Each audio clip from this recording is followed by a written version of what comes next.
Orang yang hidupnya nggak mau berjamaah, orang yang hidupnya tidak mau berislam kafah dengan cara berjamaah, orang yang hidupnya tidak mau saling menjaga silaturahim, ya, secara berjamaah demi menjaga keutuhan jamaah, nggak mau, dia itu seperti berjalan di pinggir jurang api neraka.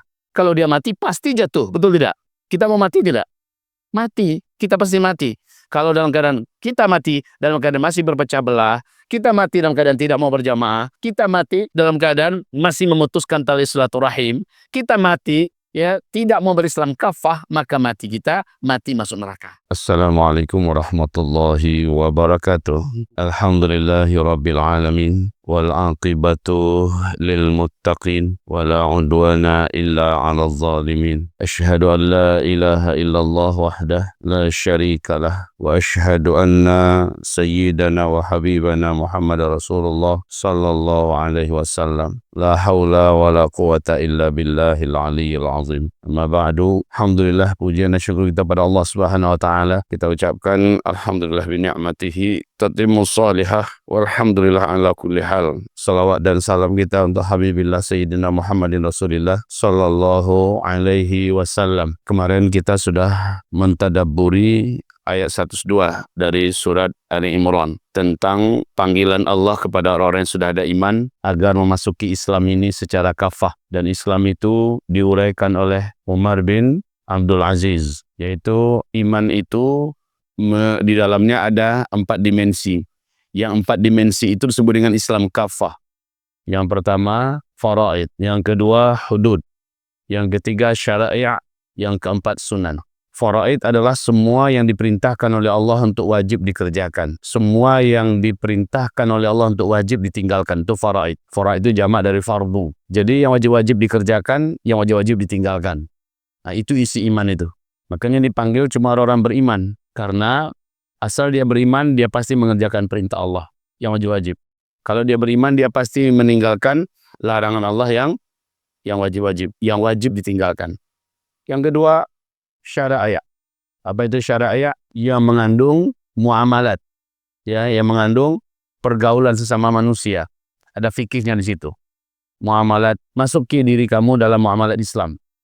Baik itu masalah politiknya, pendidikannya, pernikahannya, kesehatannya, ya, jual belinya, apapun termasuk adab-adab dan akhlak. Itu masuk dalam bab syara'i'. Kemudian wahudud dan pelaksanaan hukum. Islam ini punya hukum.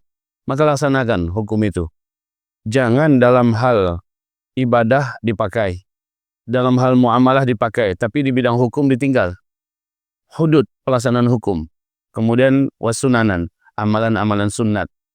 Maka kalau orang yang ingin sempurna imannya, di penutupan adalah sempurnakanlah amalan sunnat. Seseorang bisa menjadi waliullah, sangat dekat dengan Allah, dilihat dari amal sunnatnya. Tentu saja, bila amalan wajibnya sudah pasti dia jaga. Nah, itu ya, wala tamutunna illa wa antum muslimun. Jangan kamu mati kecuali kamu dalam keadaan muslim. Nah, ini juga menegaskan bahwa Islam yang dimaksud oleh Allah, yang diharapkan kita tuh mati dalam keadaan Islam itu adalah Islam kafah, bukan Islamnya sekuler. Islamnya orang sekuler, Islam yang hanya dipakai untuk ruangan masjid saja, untuk urusan ibadah-ibadah ritual, baca Quran, puasa, haji, umroh. Hanya itu batas Islam. Habis itu yang lain Islam nggak dipakai. Itu Islam sekuler itu.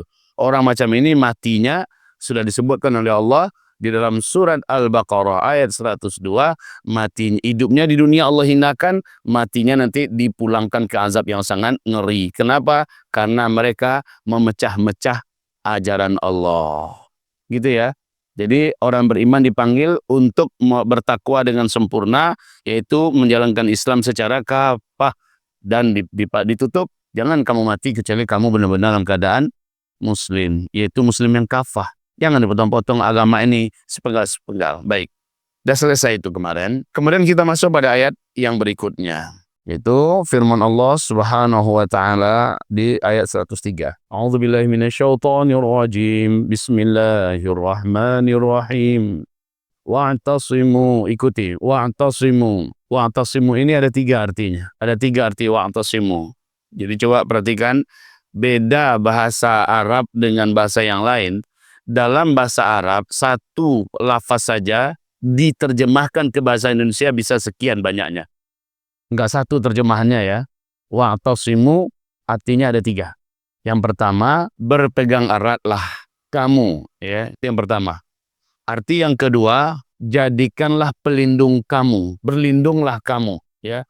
Kemudian yang ketiga, bentengilah diri kamu atau berperisailah kamu. Itu arti daripada i'tisam. I'tisam diulangi, arti yang pertama adalah berlindunglah, ya, berpegang eratlah, itu arti yang pertama. Yang kedua, berlindunglah. Yang ketiga, berperisailah kamu sekalian. Bihablillah, dengan tali Allah. Jami'an. Jami'an itu untuk 2 kegunaannya. Hal keadaan seluruh kamu, itu mana yang pertama, hal keadaan seluruh kamu. Yang kedua dalam keadaan berjamaah. Ini 2 artinya. Ya, lil haliyah, kemudian lit ta'mim, ya, dunat tahdid, ya. Kemudian untuk pernyataan seluruh kalian harus beriktisam dengan tali Allah. Jadi kalau kita bahasakan 3 arti tadi itu beriktisam. Beriktisam, arti iktisam tadi ada berapa? Ada 3. Yang pertama, berpegang eratlah kamu, ya. Kemudian arti yang kedua, berlindunglah kamu. Yang ketiga, bentenglah diri kamu, berperisailah kamu, ya. Bihablillah, dengan tali Allah. Jami'an, arti jami'an itu untuk 2 hal. Yang pertama, hal keadaan kamu seluruhnya. Nggak boleh, oh khusus si fulan, nggak apa-apa dia, nggak karena makamnya udah tinggi. Untuk si fulan, sedangkan sekelas Nabi saja, sama sekelas Nabi-Nabi saja, yang dosa bagi orang lain, dosa bagi mereka. Yang wajib bagi orang lain, wajib bagi mereka. Oke ya. Terus, jami'an yang kedua artinya adalah secara berjamaah. Wa'tasimu bihablillah. Ada yang mengatakan hablullah itu adalah Islam itu sendiri. Ya, berpegang eratlah kamu dengan Islam ini secara berjamaah.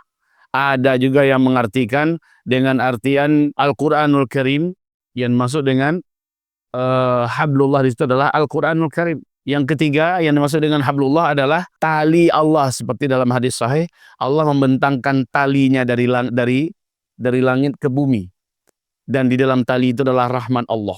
Allah membentangkan dari langit talinya ke bumi, dihubungkan kepada hamba-hambanya atas nama Ar-Rahim. Siapa yang menjaga silaturahim, Allah jaga tali itu kepadanya. Siapa yang memutuskan rahim, silaturahim, dia putuskan silaturahimnya, Allah putuskan talinya darinya. Nah, jadi tali di sini ada yang mengartikan Islam, ada yang mengartikan Al-Quran, ada yang mengartikan tali silaturahim, ya, artinya bersaudaralah kamu. Jami'an, secara berjamaah. Dan korelasi ini nyambung di belakangnya. Wala tatafarraku, jangan kamu bercerai-berai. Jangan kamu bercerai-berai. Dan lebih nyambung lagi setelahnya. Wadhkuru ni'matallahi alaikum. Dan ingatlah oleh kamu ni'matallahi, nikmat Allah alaikum, atas kamu. Iz kuntum, adalah kamu dulu a'daan, saling bermusuh-musuhan. Fa'allafa, lalu Allah lunakkan dan satukan baina qulubikum, di antara hati-hati kamu. Fa'asbahtum, maka jadilah kamu bini'matihi, dengan nikmatnya itu, ikhwana, bersaudara. Coba bayangkan ini, nyambung dengan yang dimaksud di atas, hablullah tadi. Jadi hablullah tadi itu apa artinya? Ada 3 tadi yang dimaksud oleh para sahabat. 1, Islam. Yang kedua, Al-Quran. Yang ketiga, tali silaturahim. Jami'an, seluruh kamu harus begitu. Berpegang erat dengan Islam, jadikanlah diri kamu Islam sebagai pelindung kamu, dan bentengilah diri kamu dengan, karena orang kalau berjamaah, orang takut. Betul tidak? Kalau kita berjamaah, orang tidak menganggap remeh kita. Kalau kita menjaga tali silaturahim, orang banyak suka dengan kita. Mulai rakyat khalayak ramai, kemudian sampai kepada orang yang kuat, sampai pengusaha dan istilahnya begitu. Orang akan menganggap kita ini sangat serem. Dalam artian nggak bisa diremehkan. Tapi kalau sudah kita bercerai-berai, kita remeh. Ada ayat yang lain yang mendukung itu. Ketika Allah Subhanahu wa taala memerintahkan kita, la tanaza'u, janganlah kamu bercerai-berai. Dimulai dari ati'u Allah wa ati'u Rasul, ya. Kemudian kepada wa ulil amri minkum, kemudian Allah Subhanahu wa taala memerintahkan kita untuk la tanaza'u, kamu jangan bertengkar, jangan kamu bermusuh-musuhan, jangan kamu bercerai-berai. Fatafshalu, maka kamu akan menjadi lemah. Wa tadhhaba rihukum, lalu wibawa kamu, power kamu, ya, kekuatan kamu di mata musuh hilang. Di mata musuh hilang jadi powernya. Itu kalau kita tidak berjamaah. Jadi kembali kepada ayat tadi di surah Al-Imran itu, kenapa Allah perintahkan ingatlah oleh kamu nikmat Allah yang saya turunkan kepada kamu. Dulu kamu bermusuh-musuhan, lalu datanglah nikmat itu nikmat adalah Islam ini sendiri. Nikmat Allah itu adalah iman yang ada dalam dada kamu yang menjadikan kamu bersaudara. Dengan kamu bersaudara itu, kamu ada di dalam kekuatan. Itu nikmat Allah, ya. Ketika kamu bersaudara, kamu ada dalam keadaan kuat. Kamu ada dalam keadaan, ngapain aja kalau namanya bersaudara? Seperti yang kita katakan kemarin, tukang kerja sendirian, bisa nggak dia kerja? Bisa aja, tapi lama. Tapi ketika dia berjamaah, ketika dia bersaudara, maka goro namanya ya. Kerjaannya cepat, ya, kemudian hasilnya jauh lebih meyakinkan. Karena banyak, oh jangan kayak gini, adukannya ini kurang, ini semacamnya, dan seterusnya.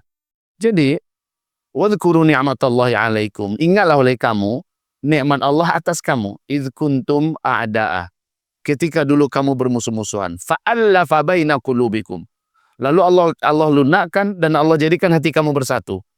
Fa asbahtum bi ni'matihi ikhwana. Jadilah kamu dengan nikmat Allah itu menjadi bersaudara. Inilah yang terjadi saat Muhajirin dan Ansar, nggak peduli ini mau apa kabilahnya, mau apa sukunya, mau apa warna kulitnya, berapa umurnya, nggak peduli, dari negeri mana dia nggak peduli.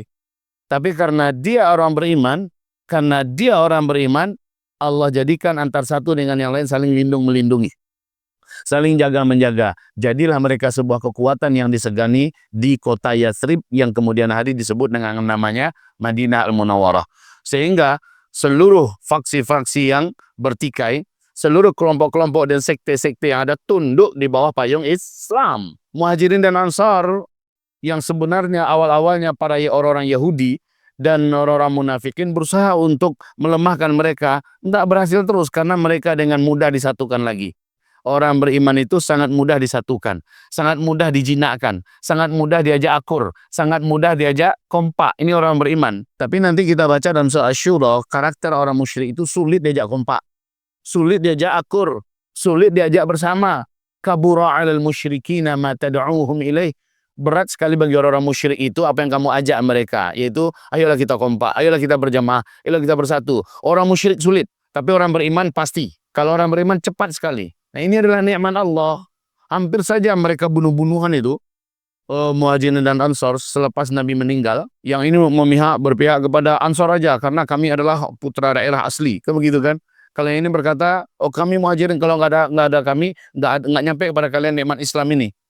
Hampir saja, tapi diingatkan kembali kepada mereka tentang nikmat Allah, tentang iman, ya, tentang adanya wasiat Rasul, tentang ada nasihat Rasul, langsung sami'na wa ta'na. Itu karakter orang beriman. Di penutupan ayat Allah Subhanahu wa taala berfirman, wa kuntum ala, dan adalah kamu di atas syafa hufratin. Syafa itu ini bukit, ini bukit terjal, ini ada jalan setapak.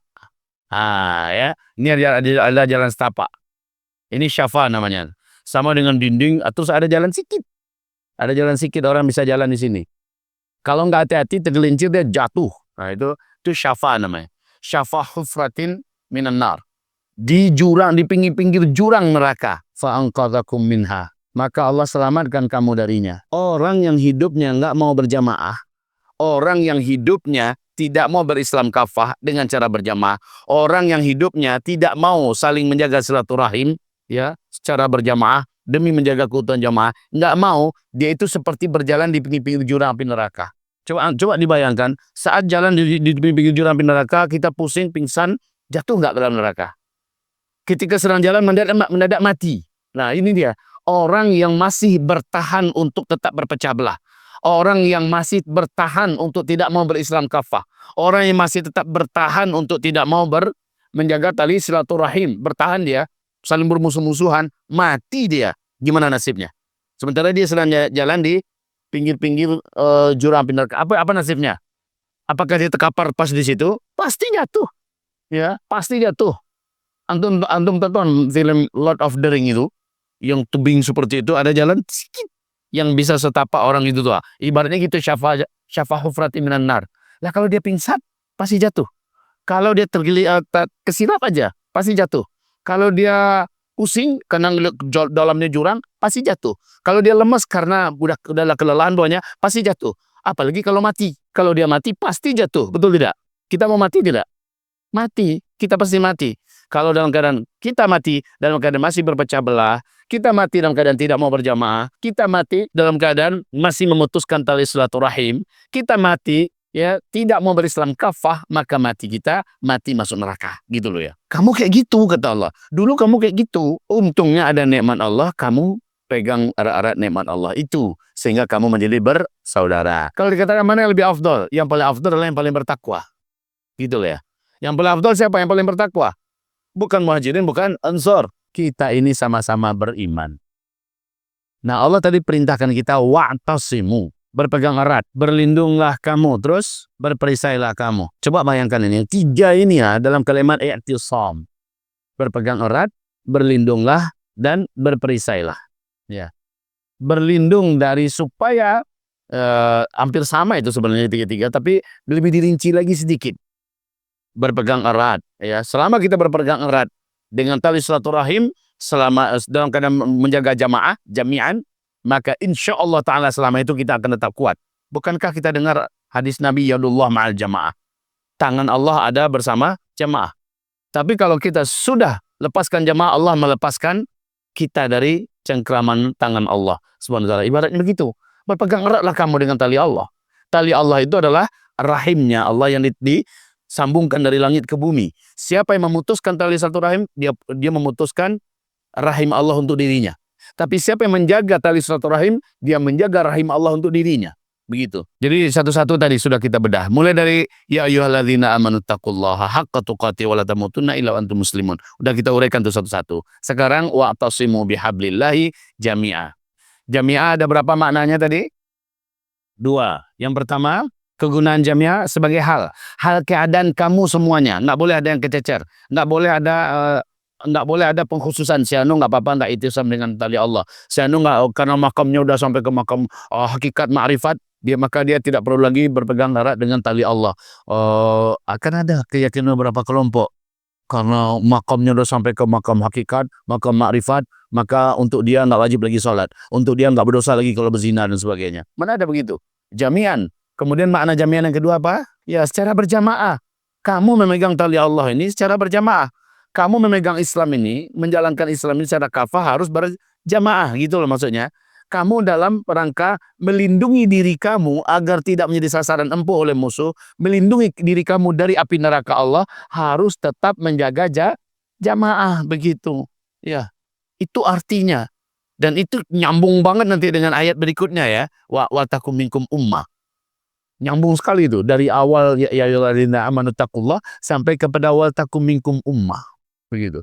Nah ini makanya kata Umar bin Khattab, kita ulangi lagi hadis Sahih Bukhari Muslim, la islama illa bil jamaah, tidak ada Islam kecuali dengan berjamaah, wala jama'ata illa bis sam'i wa ta'ah, tidak ada jamaah kecuali punya kemauan untuk sami'na wa ata'na. Yang nggak mau sami'na wa ata'na karena nggak mau diatur, ya maka nggak bisa berjamaah itu. Orang nggak bisa berjamaah nggak bisa berislam. Dia mau berdiri sendiri. Setiap yang main sendiri pasti jadi mangsa setan. Ya, pasti jadi mangsa setan. Oh, saya mau khusyuk ibadah. Iya, kamu sendiri berarti. Kamu hanya urusan yang kamu jaga adalah urusan kamu beribadah kepada Allah secara ritual. Lah secara aktual gimana? Secara aktual kamu tidak menjaganya. Karena kalau secara aktual harus dilakukan secara berjamaah. Mulai dari ritual sampai aktual. Oke ya? Kembali kita kepada ayat Allah. Kuntum ala syafa hufratin minan nar. Dan adalah kamu di pinggir-pinggir jurang api neraka. Lalu Allah selamatkan kamu dari api neraka itu. Lanjut. Kadzalika, seperti itulah yubayyinullahu, Allah menjelaskan lakum, bagi kamu, ayatihi, akan ayat-ayatnya, la'allakum, semoga kamu tahtadun, mendapat petunjuk. Ikhwanan innamal mu'minuna ikhwah. Berarti hanya saja orang-orang mukmin itu adalah orang-orang yang bersaudara. Yang dimaksud bersaudara itu siapa? Orang beriman. Kalaupun dia satu darah, lahir dari rahim yang sama, dari air mani yang sama, tapi imannya beda, agamanya beda, orang ini bukan saudara. Yang saudara itu adalah orang yang sama imannya, sama agamanya, ya, sama kiblatnya dan seterusnya. Dia saudara kita. Kata Rasulullah SAW, enggak lainnya ya. Pada hari kiamat di padang mahsyar, neraka itu ditarik. Neraka itu ditarik mendekati padang mahsyar. Dia seperti apa? Ya, periuk raksasa yang alam semesta ini masuk semuanya. Nah, dia ada pinggirnya nih, ada pinggirnya, ya. Di sirat itu dibuat itu sebenarnya di sini. Sini ini itu sirat. Kemudian dari sini sampai kemari, andailah seluruh langit dan bumi alam semesta seluruh yang ada dimasukkan ke dalam, masih banyak lagi ruang kosong saking lebarnya ini. Dan ini ditarik. Dan ini ada 70.000 rantai. Entah sebesar apa rantainya, di mana satu rantai ditarik oleh 70.000 malaikat. Itu hadis-hadisnya sahih semua ya. Satu malaikat itu seandainya air laut bumi ini dituangkan ke rambutnya, nggak ada yang netes keluar, saking gedenya satu malaikat. Sementara yang menarik ada 70.000 malaikat untuk satu rantai. Rantai ada berapa biji tadi? 70.000 rantai. Itu yang ditarik, ditarik. Nah, ini di padang mahsyar itu, ini orang kafir, orang-orang munafik, orang-orang jahat, orang zalim, semuanya yang paling sebelah sini. Nah, ini ada lagi komunitas orang-orang muslim fasik. Ini ada orang-orang muslim kafah, mukmin. Jadi yang paling dekat itu mendengarkan bunyi tarikan itu dan mendekatnya api neraka itu adalah orang kafir ini. Mereka mendengar semua. Oke ya. Nah, di pinggir ini syafah hufrah ini namanya. Ini syafah hufrah. Kalau berjalan di sini, sedang berjalan di sini, dia seperti ini ya. Ibaratnya gitu. Kalau berjalan sini, tergelincir, terjatuh, pingsan, pusing, karena ada lemas, nggak tenaga lagi, jatuh, ya pasti masuk ke dalam. Itu namanya syafah hufrati minan nar. Paham sampai sekarang? Ya, apa yang bisa dengan syafah hufrati minan nar? Pinggir-pinggir dari api neraka. Lah semua kita pasti mati, sementara dia masih tetap tidak mau menyambung tali silaturahim, masih tetap tidak mau berjamaah, masih tetap. Makanya kata Nabi, siapa yang mati sementara belum mengikatkan di lehernya ikatan jamaah, maka dia mati dalam keadaan jahiliyah. Saya nggak mau berjamaah. Kan begitu kan? Saya mau sendiri aja. Orang kayak gini bahaya hidupnya. Saya nggak mau diatur. Saya mengatur diri saya sendiri dan seterusnya. Baik. Mudah-mudahan tambahan pemahaman kita lanjut. Kita sudahi sampai di sini. Minta ampun kita kepada Allah Subhanahu wa taala. Jazakallah khair. Mudah-mudahan Allah menerima niat baik kita untuk menjadi muslim kafah yang mau beriktisam dengan tali Allah tanpa secara berjamaah ya. Mudah-mudahan Allah jadikan kita orang-orang yang memahami kata-kata dan mengikuti kata-kata yang terbaik. Ya, alladzina yastami'una al-qaula fayattabi'una ahsanahu. Orang-orang yang mau mendengarkan kata-kata dan mereka mengikuti yang terbaiknya. Yang ahsan itu yattabi'una ahsanahu, lalu mereka mengikuti yang terahsannya. Apakah perkataan yang paling ahsan? Wa man ahsanu minallahi qila. Perkataan siapa yang lebih ahsan daripada perkataan Allah? Jadi kalau Allah yang ngomong, ya ikuti. Saya yang ini setuju, bagi saya ini. Jangan kayak gitu. Ya, sekali lagi, fayattabi'una ahsanahu. Lalu mereka hanya akan mengikuti yang terahsannya. Yang terahsan dari kata-kata itu adalah kata-kata Allah Subhanahu wa taala, yaitu Al-Qur'anul Karim. Subhanakallahumma wa bihamdika asyhadu an la ilaha illa anta astaghfiruka wa atubu ilaik. Wabillahi taufiq wal hidayah. Mohon maaf lahir batin. Assalamualaikum warahmatullahi wabarakatuh.